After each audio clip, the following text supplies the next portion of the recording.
that really made an impression on me was Chandni. The beautiful locales and the beautiful saris and her performance and of course the songs. He made so many careers, he built so many careers, he influenced so many people.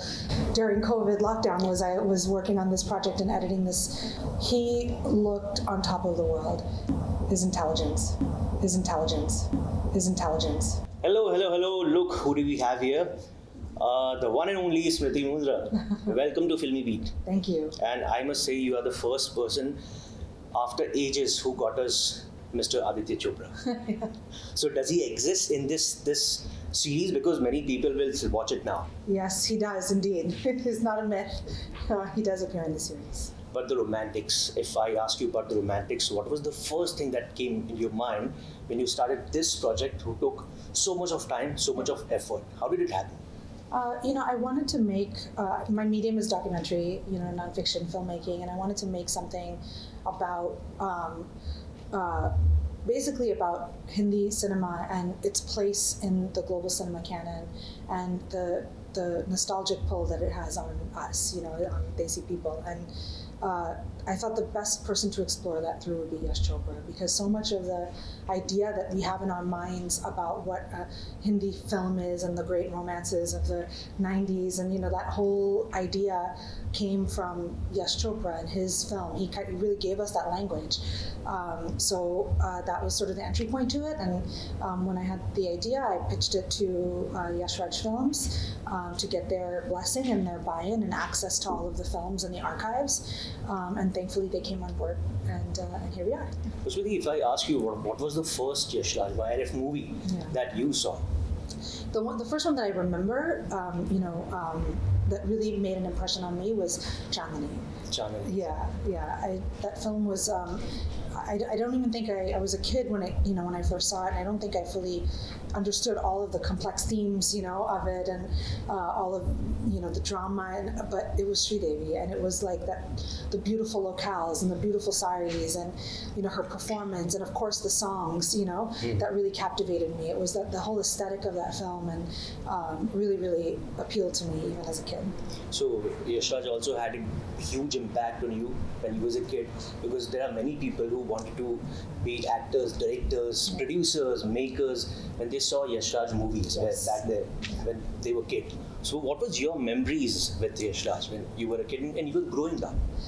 So many of the films, and I don't think I was cognizant of it, as I was growing up, but when I think back to the films that really that immediately come to mind when I think of Hindi cinema and the films that really defined me and the ones that really impacted me, most of them are Yash Raj films, from Yash Raj films. So, there was Diwar, Chandni. These are just some of the ones that really left an impact on me. Dil To Pagal Hai, of course, DDLJ. That one was sort of my coming of age, and because I was a teenager when it came out, and it was, and I was an NRI, so it just and everybody was thinking he's Raj and Simran. Yes, exactly. Yeah. So it was, it had a huge impact on me. And then, I think the style of film, you see that influence in the films of many other filmmakers. So, it was really that style that really left an indelible mark on me, and that I still in my mind equate, to Hindi cinema today. So I was watching the trailer with one of my friends, and he told a very interesting thing. This is the Avenger of OTT,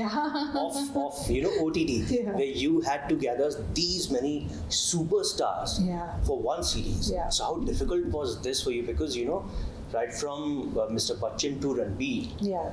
How difficult? It was more of a logistical challenge than it was a challenge to get the stars to agree to be a part of it. They were very willing, and I think that's 100% because of how much love there is in the industry for Yash Chopra. And he influenced, he made so many careers, he built so many careers, he influenced so many people that, when we set out to make a docuseries, and especially when it was known that the series had the blessing, of Yash Raj Films and of the family and everything, then I think people were very willing, to speak. But then, of course, logistically, kind of getting all of the logistics down and finding the dates and the times to do those interviews was, of course, a challenge, but it all worked out. Also, you started filming this in 2020 or 2019? 2020 filming, yeah. before the COVID. Yes. So how did this series survive that pandemic, and now it's here to?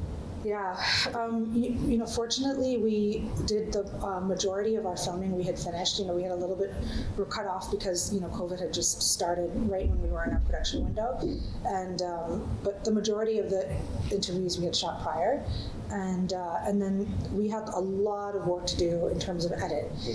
There was, dozens upon dozens of films to go through frame by frame. And of course, you were shooting for Indian Matchmaking. Yes, of course, yeah, and all of the interviews, the archival materials. So we had, it was kind of nice because this is what I did, during COVID lockdown I was working on this project and editing this project. So it worked out in that sense.